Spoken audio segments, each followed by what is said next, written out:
what was true years ago is still true today. Who's beeping over there?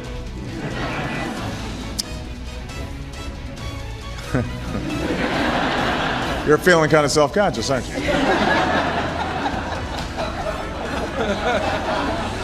That's okay. A lighter moment from the president's big speech on immigration. We'll get to that in a moment. But first, the roundtable is here. We have George back with us, along with Democratic strategist Donna, Brazile, Democratic Congressman Luis Gutierrez, and former Speaker of the House Newt Gingrich. So I want to start with Syria. The president made this decision now to arm the rebels. It came after we heard Bill Clinton weigh in on this. Clinton saying, some people say, okay, see what a big mess it is, stay out. I think that's a big mistake. In fact, the former president suggested that President Obama could be a fool if he were to not get in because of public opposition to our involvement. Well, did Bill Clinton force the president's hand? Oh, well, I don't think so. Look, I think the administration was already on a two-track strategy. One, to arm the opposition, and I think second is to work toward a political solution to get Assad out of office. We're spending over $500 million in humanitarian aid. There's a refugee problem now in Turkey and Syria. There's no question the administration had to circle the wagon to make sure that they were arming the quote-unquote right people. But the administration, I believe, cautiously decided that it was time to change the political trajectory of what was going on the ground, and therefore they are going to supply the so-called rebels with some arms.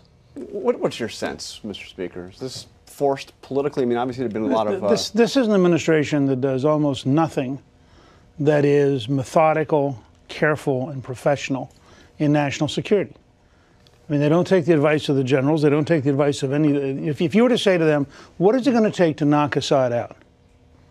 That is a huge undertaking. He now has Iranian backing, Russian backing. He has Hezbollah coming in because he couldn't win on his own. Well, in this case, we don't see the generals pushing for that at all. In fact, as we understand it, the generals oppose even a no-fly zone. The generals would say, because it's all nonsense. I mean, what are you going to accomplish? If the Iranians and the Russians are prepared to arm and equip and support Assad, and if Hezbollah and, by the way, Iranian volunteers are prepared to help kill Syrians for Assad, then the idea that we're going to somehow marginally affect this is a disaster, I think. And this will turn out to be one of those cases where the United States will set itself up to be defeated, and Putin will be quite happy on behalf of Russia to be part of defeating the United States. I think it's a very badly thought out process. Congressman, are you comfortable with how the president's handling this? Well, I don't think there's a good solution. So I don't know if comfortable with how the president's handling it is. I really have an opinion. I just think there really isn't a good solution there. Here's what I believe. I mean, if you talk to the intelligence community in the and you're on the intelligence committee, and you talk to, see this? Here's what they're going to tell you: the best equipped, the best organized fighters are those allied with Al Qaeda, and those are the ones that are really fighting Assad. And now we're going to arm the opposition. And so now we're trying to make a decision: who is it we're going to arm? Here's what can happen, and I think it would be the worst scenario, is that we do arm our proxies, our good rebels, and then the Al-Qaeda start fighting the American proxy good rebels. And you know what Assad says to himself? Great, I now have split my opposition. So look, if you take Iraq, we saw what happened in Iraq. We had, 150,000 American men and women there, and during that time, over 300,000 Iraqis died in the ensuing civil war. What makes you think that our involvement is somehow going to solve the problem? So what I say is, look, we really need a diplomatic solution. And it seems to me that the only place we can move today is to force the hand with Russia and with Putin to find a solution that can end the Assad regime. George, I don't hear anybody thrilled with this. Well, then the policy should be just don't do something, stand there, because you can always make matters worse. The administration says we're going to get our weapons into the right hands. The Hamiltonians, the Jeffersonians, the Federalists, the Anti-Federalists, the Whigs, fine, let's arm them all, but they're not over there. We don't have people like that there. The Secretary General of the UN, always helpful, weighed in with the sentiment. He said, there's no military solution to this. There was a military solution to the American Civil War, the Russian Civil War, the Spanish Civil War. There's going to be a military solution to this. Someone's going to win. And Assad has backers who mean it. Our side, whatever it is, doesn't. But they're looking for... We kept hearing was the Assad regime is on the brink of collapse. For 2 years we've been hearing this. There is absolutely no indication that he isn't, and his regime isn't becoming stronger, that it does not have popular support within Syria, in spite of the fact this is a civil war. Political solution. They're not looking for a military solution. This is a political solution. Yes, I agree. They're trying to bring Assad, to the table to get him to go away. The table that will end this war will be that the one in the kitchen of the McLean farm at Appomattox. Someone's going to surrender. But Assad doesn't have one thing. He doesn't have a limited pool of money. He doesn't have oil. And he needs money in order to keep the allies. So I think that economic sanctions can work here. He has Iranian and Russian money. And I just want to build on what George said.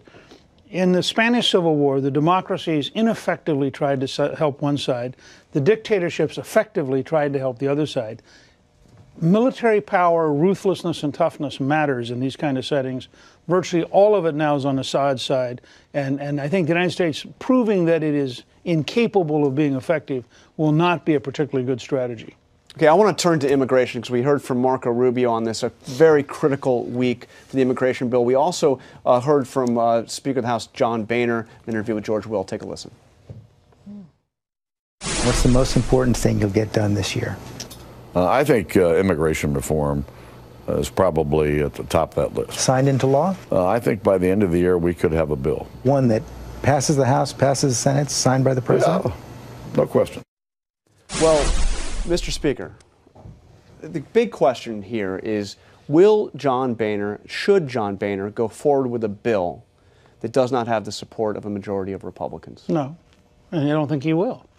I think John Boehner will find a way to get a majority of Republicans, and will find a way to get a majority of Democrats.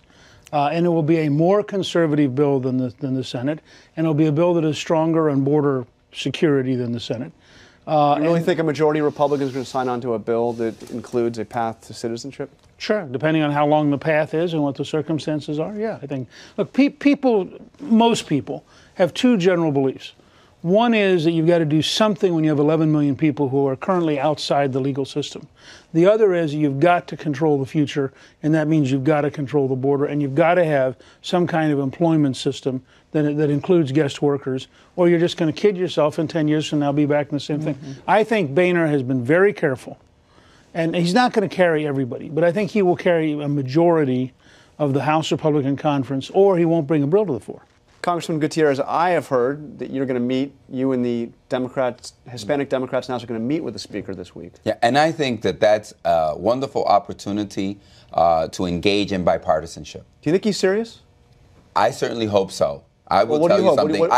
I've been in Congress 20 years. This is the first time that I know 25, 30 Democrats, members of the Hispanic Congressional Caucus under the leadership of Ruben Hinojosa, have gone to the Speaker, a speaker not of our party, and said, we want to engage you in a conversation because we're looking for a solution. What I would hope is that Speaker Boehner will embrace our coming to him and that we can work collectively. Because, look, this cannot be a partisan issue. Look, you can talk about Benghazi, and we can talk about Syria, we can talk about Obamacare and its implementation. Let's not let this issue, the one issue in which we have seen Republicans and Democrats come together, fall into the morass of the bickering and the fighting here in Washington, D.C.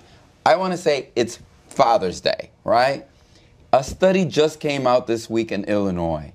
56,000 children were left without a mom or a dad, some without parents in the last 6 years. It's something we have to end. It's a tragedy what's happening to American immigrant families. If this bill is not pulled to the right in the House, we saw what Steve King did with the DREAM Act. This is a major test of whether or not our political system can get real things done. And I do believe with the bipartisan support that we've seen in the Senate that there's a chance, if all of these poison pills are not placed in its path, that we could see a path to getting this done this year, immigration reform. Donna uses the word poison pill to describe probably Cornyn's amendment. Now, Cornyn has an amendment. It is 134 pages long to a bill that's, what, 800 and some pages 800 long? and some pages, yep. Well, it's long because the bill itself is because there are provisions in it, for example, special exemptions for foreign ski instructors at the behest of a good senator from Colorado. This is a very complicated Rubik's Cube they put together, and it comes down to the killer bees, benefits and borders. If you don't secure the borders, you're not going to pass either house. And what I think is the following. Look, how do you secure the border? I think we know, and there's a bipartisan way to secure the border. Securing the border means you have to allow people to come through the system. That releases the stress on the border. Number two, you need to legalize the 11 million that are here so we stop deporting them and they continue to try to come back to their American citizen children. John, and lastly, think about it. They keep talking about the magnet. E-Verify. Let's have a verification system for employment in America that makes sure that those of us born in this country get the first crack at any job created in this country so that we stop it. But it can't be just that border. That border has many other competing interests that keep it secure or unsecure. The question of border security is now tangled up with the IRS and the Justice Department and the general pervasive distrust of the executive branch, because what the bill says is the executive branch will certify if the border is secure. I don't believe that the Republicans in Congress are going to take that. They're going to say, they're going to vote for a bill or against a bill, whether or not it has Congress shall certify, not the executive branch, because no one trusts the executive branch anymore. But all of the border metrics. Donna, how much further are Democrats willing to move on this? I don't think Democrats. I mean, look, Chuck Schumer said he's looking for an answer. So he's working with John McCain and the other members of the gang. This is the only show where I can talk about gangs to try to find a solution to the 1,969 miles of the border. But the 2007 immigration bill that failed had metrics that the Obama administration has met in securing the border. We spent billions securing the border. I don't know how much more we can do, but I guess we'll learn once another compromise. Okay, we've got to take a quick break.